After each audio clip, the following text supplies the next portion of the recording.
Y para entender un poco más lo que implica finalmente la suspensión de la aplicación de aranceles a México, vamos a platicar con Eduardo Torreblanca Jax, como es costumbre, su punto de vista es importante. Eduardo, ¿cómo estás? Muy buenas noches. Bien, Paco, buenas noches al auditorio. Bueno, pues se suspende, se termina este episodio de confrontación entre México y los Estados Unidos, pero debe haber algunos efectos durante estos días. Bueno, México de alguna manera ahora tendrá que cumplir porque nada deja satisfecho al señor Trump. Tendrá que cumplir cabalmente su compromiso ante el presidente y ante el gobierno estadounidense, y si no lo hiciera así, pues estará sujeto a las sanciones que el gobierno norteamericano habrá de determinar en un presidente ya convertido en candidato a la presidencia nuevamente, lo que lo hace pues más inestable y mucho más agresivo, como ya tenemos claramente definido, digámoslo así. Yo creo que ojalá sepamos con toda certeza cuál fue el compromiso específico del gobierno, pero a mí me parece que había mucha laxitud del gobierno mexicano ante el proceso de migración que habíamos tolerado, ¿no?, de manera muy generosa. Vamos a ver si ahora cumple, porque la exigencia es justamente evitar el tema de la migración, disminuirlo, cerrar, valga el término, la frontera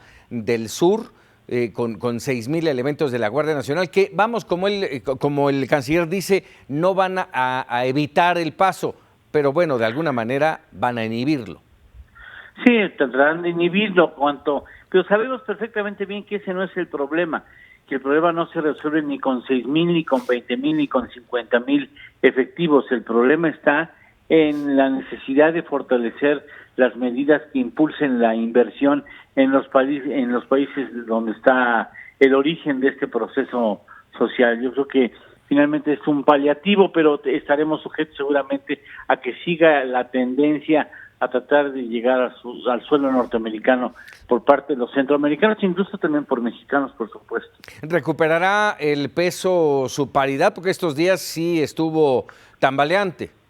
A mí me parece que es más como respuesta al proceso de quita de grado de inversión de petróleos mexicanos que por el proceso de imposición de los aranceles extraordinarios, aunque ciertamente es una buena noticia y se recuperó parte de lo que había perdido el hecho que hubiéramos llegado a un acuerdo, que se haya llegado a un acuerdo, pero a mí me parece que es mucho más grave y mucho más delicado para México el hecho de que Pemex haya perdido el grado de inversión. Eso es algo que puede definir la primera mitad del gobierno de Andrés Manuel López Obrador.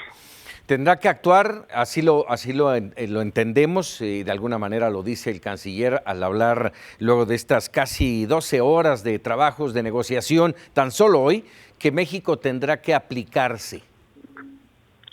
Tiene que aplicarse en muchos sentidos porque ha perdido mucha credibilidad en el concierto internacional y eso lo sabe Trump, y por esas razones también aplica fuerza extraordinaria en sus amenazas hacia sus vecinos del sur. Vaya, y además aplicarse no solamente a esta administración, venimos con esta laxitud, como bien lo mencionas tú, no de una, ni de dos, ni de tres administraciones anteriores, que han ido dejando pasar el problema de la migración.